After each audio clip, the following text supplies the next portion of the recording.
Hi, my name is Amalia, and I will be talking about Parsha Bereshit. In this week's Parsha, we learn about how Adam and Chava were created, but also how they were different. They had a glow to them, that they were even holy when they were just standing there. We'd also talk about a snake that tried to convince Chava to eat from the tree of knowledge, the one thing in the entire Gan Eden that Hashem told them not to touch.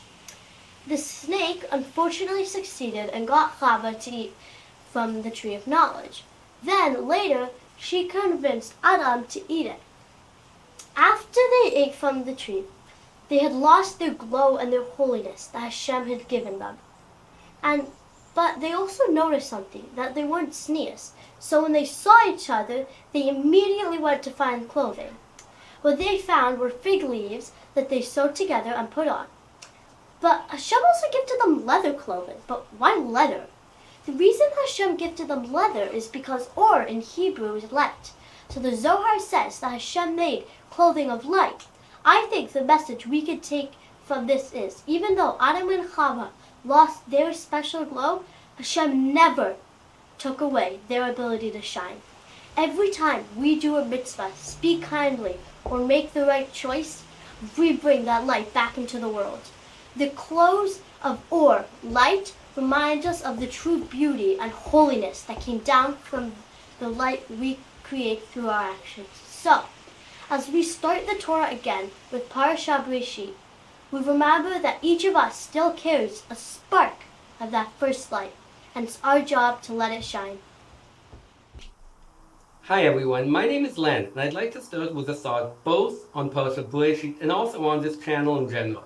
Parsha Bereshit starts with a really important message that a lot of people don't consider. The first chapter tells the story of the creation of the universe, the world, and then man. The second chapter seems to go over a lot of the same ground again, retelling the story of mankind, but focusing on different aspects. Adam is created at the end of chapter 1, but in chapter 2, Adam and Chava are created, and there's sometimes different details given. As an example, in the first story, the text says, Zecher u'nekeva bara otam, or male and female he created them. While in the second story, it goes through the story of man needing a partner and woman being created after, as it's not good for a person to be alone. This isn't a new idea, and it's been discussed by many Jewish scholars. Rashi talks about the difference between Genesis 1 as the general creation of the world and Genesis 2 focusing on man and the establishment of Gan Eden. Others focus on the difference between the two uses of God's name, one connoting mercy and the other connoting the attribute of justice. Rabbi Soloveitchik famously uses the two stories to introduce Adam 1 and Adam 2, two parts of the human identity. The first teaches about a majestic man who is to pursue dignity and conquer the world. The second teaches about covenantal man who is humble and longs for relationships. What the Torah is telling us from the beginning is that there is no one story that explains religion or life. The Torah begins with two creation stories from different perspectives because one of its first lessons is that the Torah, God, humanity, and pretty much everything must be viewed from multiple perspectives. That's not to say that every interpretation or every perspective is correct, but instead, on any issue, there are a number of perspectives, each of which will enlighten us. We learn some lessons from the first chapter in Genesis and some lessons from the second. And at times the lessons between the two create a bit of tension. And this is a good thing. This may sound like a modern idea, but it's not.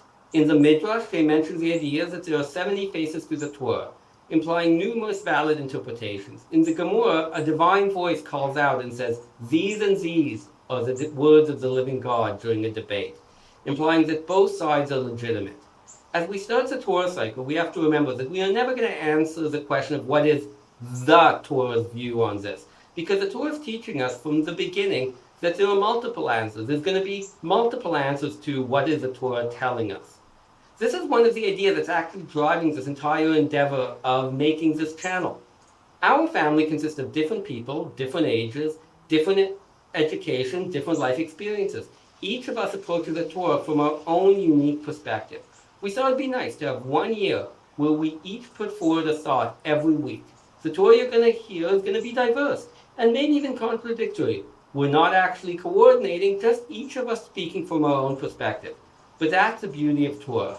I hope you all enjoy. Thank you. A quick thought on Bereshit is that after the story of of Adam and Chava and the snake, we see that Hashem give curses to each of them, and the curse he gives to Adam, it says, "To Adam, God said, because you did as your wife said, and ate of the tree which I commanded you, you shall not eat of.